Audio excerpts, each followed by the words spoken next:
미국 증시의 분위기를 생생하게 전해드리는 이항영의 월가이드 시간입니다. MTN 이항영 전문위원 함께하겠습니다. 어서 오세요. 네, 안녕하세요. 네, 안녕하세요. 분위기 굉장히 좋습니다. 또다시 사상 최고가 기록했네요. 그러니까요. 시장이 조금 내리면 무슨 다양한 또 조정 심리라고 얘기하지만 네네. 좀 올라가면 또 얘기할 것들이 또 없는 건 아닙니다. 실적이 계속 좀 긍정적으로 나오고 있는 것도 마찬가지가 되겠고요. 경제 지표가 연초부터 꽤 괜찮은 것들이 나오면서 주식시장을 좀 끌어올리는 모습이었습니다. 이게 하셨던 대로 3대 지수가 모두 사상 최고가로 바로 직행하는 모습을 보여줬고요. 그 상승폭이 이렇게 적지 않았습니다. 0.2, 0.3% 정도씩 3대 지수 올라가는 모습을 보여줬습니다. 신규 주택 착공 건수가 상당히 긍정적으로 나왔습니다. 무려 13년 만에 최고치가 나왔습니다. 60만 8천 건이 나왔었는데요. 전망치보다도 훨씬 더 좋게 나온 모습이 되겠고요. 2006년 12월 이후 최고가 나와서 전월 대비로는 16.9%인데 네. 전년 동기 대비로는 무려 40%가 거의 넘게 나와요. 2배 그러니까요. 네. 작년에 워낙 적게 나왔는지 모르겠지만 네네. 분위기 자체가 지금 주택 시장이 이렇게 좋은 건 분명히 사실이 되겠습니다. 이런 것에 대해서 여러 가지 해석이 벌써 나오고 있는데요. 고용 시장이 상당히 긍정적으로 계속 유지되고 있기 때문에 집을 살 여력이 분명히 있다는 것이 되겠고요. 기준금리 인하가 있었기 때문에 주택담보대출 모기지 금리가 낮아졌잖아요. 네네. 이런 것들이 모두 좀 주택을 좀 살려는 그런 심리를 좀 자극시켰다. 우리나라도 부동산이 계속 올라간다는 생각, 그리고 금리가 낮아지면 전세나 이런 것보다는 한번 집을 사보자. 그렇죠. 이런 심리가 있거든요. 그러니까 네. 그런 것들이 반영되는 것은 다 똑같은 얘기다라고 보실 수 있겠고요. 다만 산업 생산은 전망치가 전년 전망치 0.2% 감소했었는데 0.3% 감소해서 지난달보다 생각보다 좀 안 좋게 나왔지만 네. 이런 것들이 전반적인 시장 분위기에 좀 눌렸다. 그러니까 악재라고 할 것 같은 없지만 그 차이는 안 나지만 악재가 될 만한 것들은 반영되지 않는 그런 하루의 모습이 되었습니다. 특징주로는 최근 들어서 아마 제가 판단하기에 가장 강한 것은 구글이거든요. 네, 네. 우리 심볼로 보면 알파벳으로 돼 있죠. 모회사 정식 이름은 네네. 그 심볼은 GOOGL로 돼 있는데요. UBS 목표 주가를 1,460에서 무려 1,675달러까지 올라가면서요. 화면에 보이시다시피 지금 오히려 상승폭이 가파라지고 있는 모습입니다. 2%대 올라갔고요. 퀄컴은 시티그룹에서 투자 의견을 중립에서로 매수 의견을 냈습니다. 목표 주가도 108달러로 상향한 것이 되겠고요. SPY라고 스파이라고 제가 자주 말씀드리는 거 있지 않습니까? 미국에서는 규모로 보면 세 번째로 큰 자산 운용사를 갖고 있는 것이 스테이트 스트리트 글로벌인데요. 네. 이게 이제 모회사가 스테이트 스트리트입니다. 네. 당연히 지금 돈이 몰리니까 좋아질 수밖에 없는 전체적인 금융회사의 모습이 되겠는데요.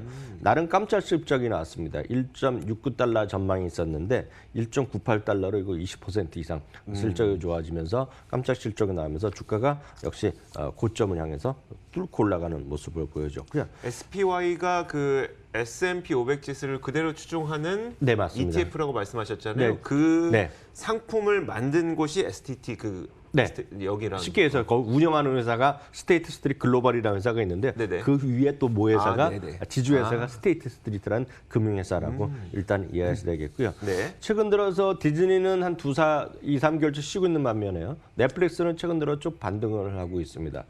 이번 실적 시즌에 대한 기대감이 있거든요. 네네. 뚜껑을 열려봐야 되겠지만 그래서 넷플릭스가 내일 모레 해갖고 실적 발표할 텐데요. 아무튼 관심을 갖는 분 많은 것 같습니다. 좋습니다. 그 JP 모건에서 작년에 했던 이야기가 있었어요. 가치주의 상승이 좀 나타날 것 같다. 근데 그 연말에 워낙 시장이 좋다 보니까 가치주가 약간 주춤한 듯 싶었는데 최근 들어보면 또 이런 어떤 방어적 섹터의 주식들이 다시 부각되고 있다면서요? 네, 맞습니다. 한 9월, 10월부터 해갖고요. 네. 그동안 그 당시까지 강했던 것이 작년에 흔히 얘기해서 방어적 섹터들, 네. 많은 분들이 얘기하는 것들이 이제 부동산이라든가요, 유틸리티 그리고 필수 소비재 이런 것들이 상대적으로 좀 강했다가 그 이후에 약간 숨고르게 하는 모습이었는데요. 네네. 그런 것들이 요즘 다시 신고가를 향해서 가고 있습니다. 그렇기 때문에 이건 제가 봤을 때는 아빠가 좋으냐 엄마가 좋으냐 이런 것이 아니라 네네. 전체적으로 좀 쉬었다가 가기도 하지만 전체적으로 그냥 같이들 가는 네네. 아주 이상한 기업의 실적이 아주 형편없이 떨어지는 것 아니라면 지금 시장은 그냥 순환하면서 계속 좀 올라가는 그런 정도 분위기로 일단 저는 좀 이해를 하고 있고요. 구체적으로 이제 섹터별로 보면 첫 번째 보이는 것이 유틸리티거든요. 그러니까 유틸리티라는 것이 많은 분들 얘기하시는 일반적으로 많은 분들이 쓸 수밖에 없는 우리로 보면 수도라든가요, 전기회사 이런 것들이 다 해당되는데요. 이것들이 지금 직전 고점 뚫고 올라가는 모습. 이게 보면 작년 왜 오른쪽에 보면 중간에 보면 쉬었던 구간이 9, 10, 11, 12호거든요. 그러니까 이런 것들이 지금 다시 올라가는 모습을 보여주고 있고요.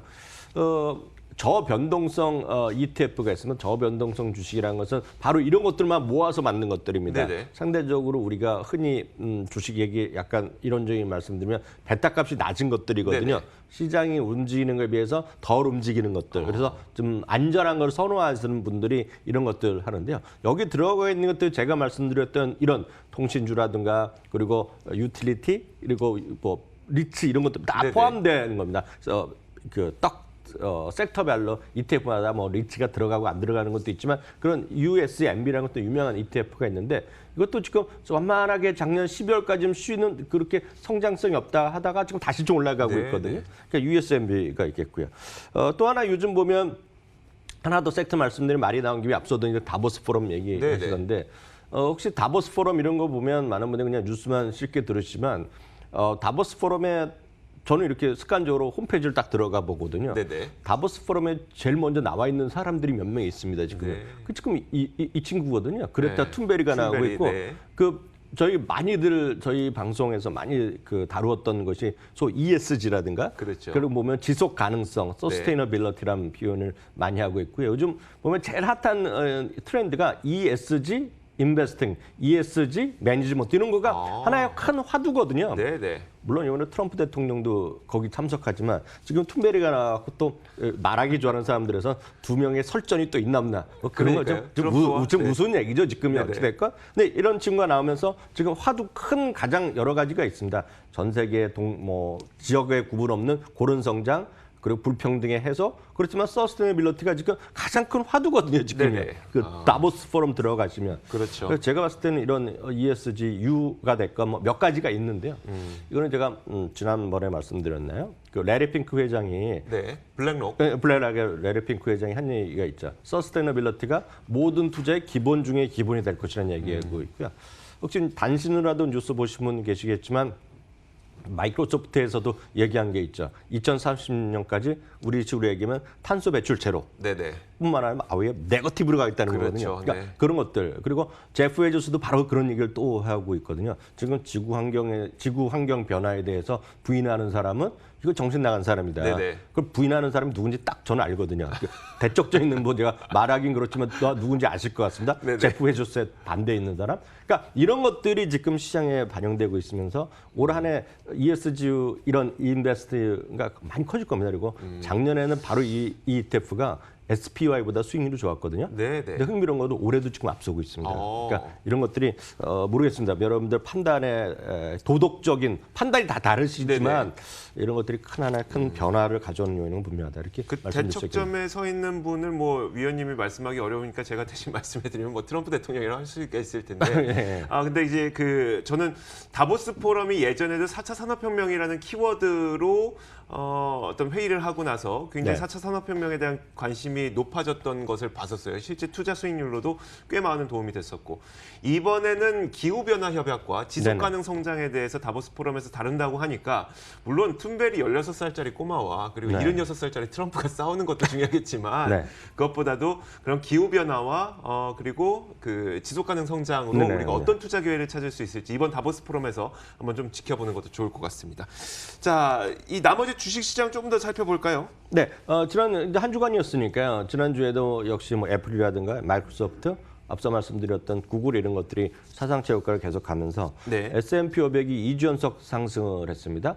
나스닥은 무려 6주 연속이니까요. 12월 한 두째 주 이때부터 계속해서 상승세를 이어가고 있습니다.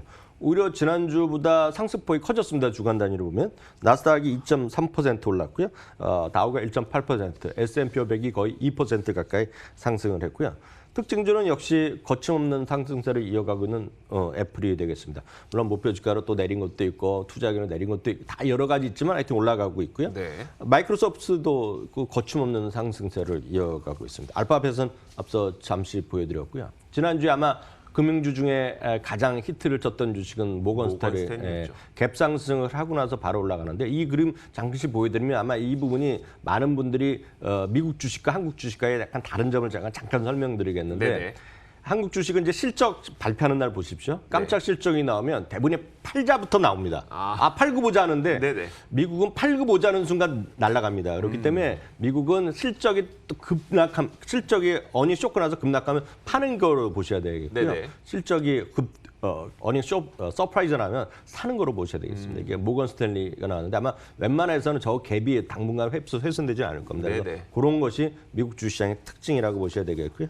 역시 뭐 비자 이런 것들이 늘 말씀드리지만 지난주에 주말에도 많이 쓰셨잖아요. 네, 엄청 쓰고 왔어요. 비자 이런 거 보셔야 되겠고요. 반대로 이렇게 좋은 것만 있는 건 아니죠. 예상보다 좀 연말 쇼핑 시즌이 조금 부진했다는 얘기 먼저 좀 얘기했습니다. 네네. 실적 상관없이 연말 쇼핑 시즌만 얘기한 것이 타겟이 되겠는데요. 타겟이 지난 주말에 목요일 날 금요일 날 주가 좀 내려가는 모습이었고요. 게임스탑이란 것은 이게 혹시 아시는 분 계시겠지만 이제 우리식으로 보면 예전에 보면 요즘은 안 맞는 건데 요즘은 게임하면 다 다운로드 받지 않습니까? 네네. 근데 아직도 이제 흔히 얘기해서 게임 패키지 있죠. 네네. 그걸 사고 파는 곳이 있습니다. 이게 별로 재미없죠. 그러니까 당연히 쭉 꾸준하게 주가 좀 내려가는 모습을 보이고 있고 역시 보잉도 좀 재미없는 모습을 보이고 있는 것이 지난주의 특징이 되겠습니다. 알겠습니다. 자, 여기까지 보도록 하겠습니다. 지금까지 MTN 이항현 전문위원 함께했습니다. 고맙습니다.